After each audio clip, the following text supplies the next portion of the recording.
Salut à tous, c'est Lacpo et dans cette vidéo, je voulais vous montrer comment configurer 5 presets vraiment utiles qui vont vous faire gagner du temps et du confort dans Cinema 4D.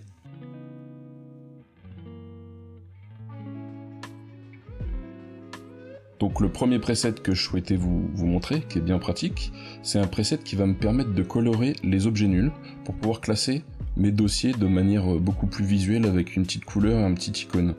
Donc pour ça j'ajoute un objet nul. Et ici, vous voyez, j'ai tous mes presets que j'ai déjà fait, et là je vais vous montrer comment faire le vôtre.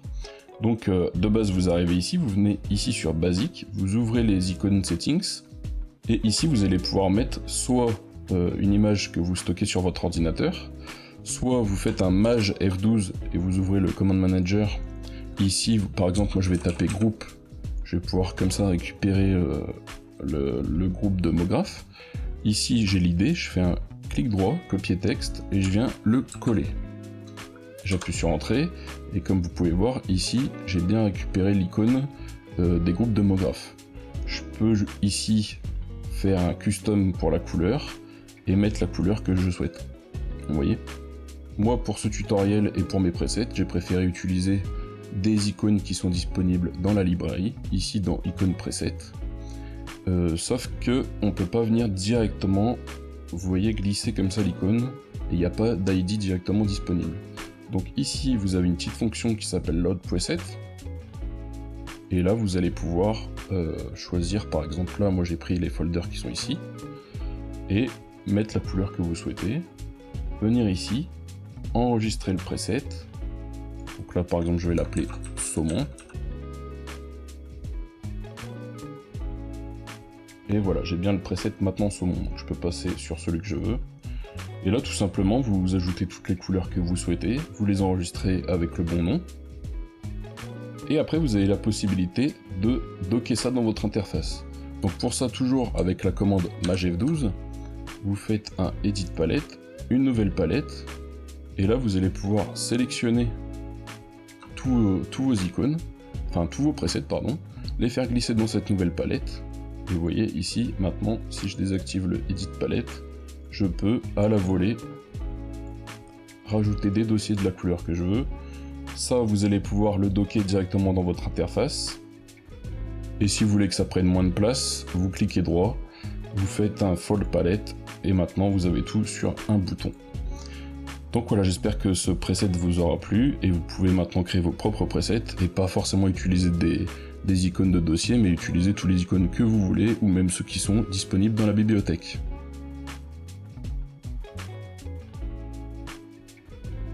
Un autre preset que je voulais vous montrer est un preset en fait qui va me servir de background. Donc vous voyez ici, dans ma scène, j'ai juste un ciel qui vient éclairer ma table, et moi ce que j'aimerais c'est de pouvoir contrôler le background, parce que là le ciel me plaît pas forcément, et je voudrais un background infini, ou alors utiliser une backplate.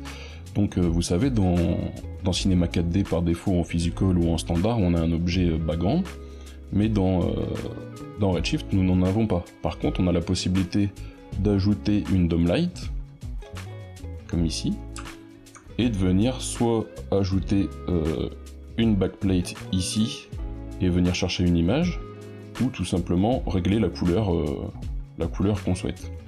Le problème avec ça, c'est que je ne sais pas si vous avez remarqué, mais quand je l'active, je viens suréclairer ma scène. Je peux aussi prendre une couleur différente, mais dans ce cas-là, ma table, elle est affectée par cette couleur. Alors ce que moi je voudrais, c'est simplement une image de fond, ou une couleur de fond. Donc pour ça, à chaque fois, je suis obligé de venir dans Détail, Contribution, et venir enlever toutes les contributions, justement, pour que ma DOM light n'affecte pas ma scène, que je vois juste ce qu'elle représente dans le background.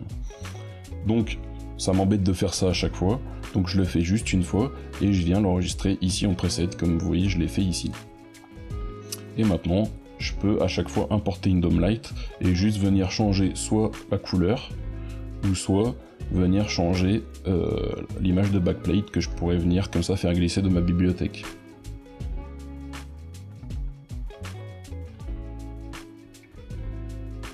Un autre preset qui me fait gagner du temps, c'est un preset qui concerne les effecteurs MoGraph. Comme vous le savez, les effecteurs MoGraph, quand vous les ajoutez en enfant d'un objet, vous pouvez activer la fonction déformer en sélectionnant comme ça objet, point ou polygone. Moi dans mon cas je préfère utiliser le mode polygone. Ensuite ici dans les paramètres, je vais venir désactiver tout ce qui est X et Y et je vais laisser juste une déformation sur Z. Ensuite ici dans effecteur, je vais venir ici passer en mode turbulence, comme ça j'ai une concordance dans ma déformation. Et ici je vais désactiver la vitesse d'animation, comme ça je pars sur une bonne base et à chaque fois que j'ajoute un objet, comme ça très rapidement, je peux ajouter mon preset. Donc vous voyez, vous l'enregistrez ici, moi j'ai déjà un preset qui est enregistré ici.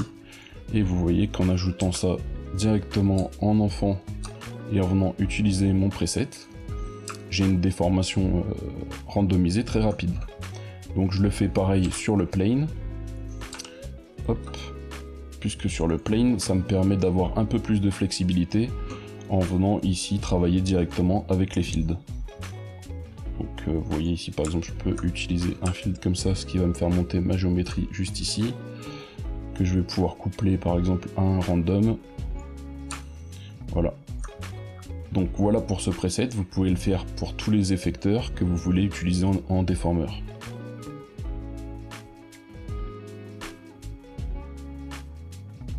Un autre preset que j'aime bien avoir sous la main, c'est un preset qui concerne les splines. Ça permet, avec les primitives, de créer des simples lignes droites, notamment avec la méthode bien connue où on utilise un end-side et on met que deux côtés.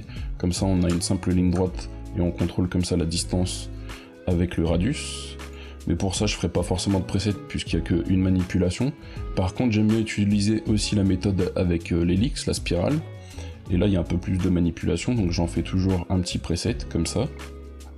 Et donc vous voyez que pour faire ça, il suffit de passer le radius de départ à 0, le radius de fin à 0, et maintenant on peut contrôler la longueur de notre spline directement avec ce paramètre de hauteur, et on a un contrôle sur les subdivisions. On a aussi un contrôle sur l'orientation, donc tous ces petits paramètres sont bien pratiques. Après, rien ne vous empêche de venir modifier les autres paramètres si vous voulez des splines un peu différentes.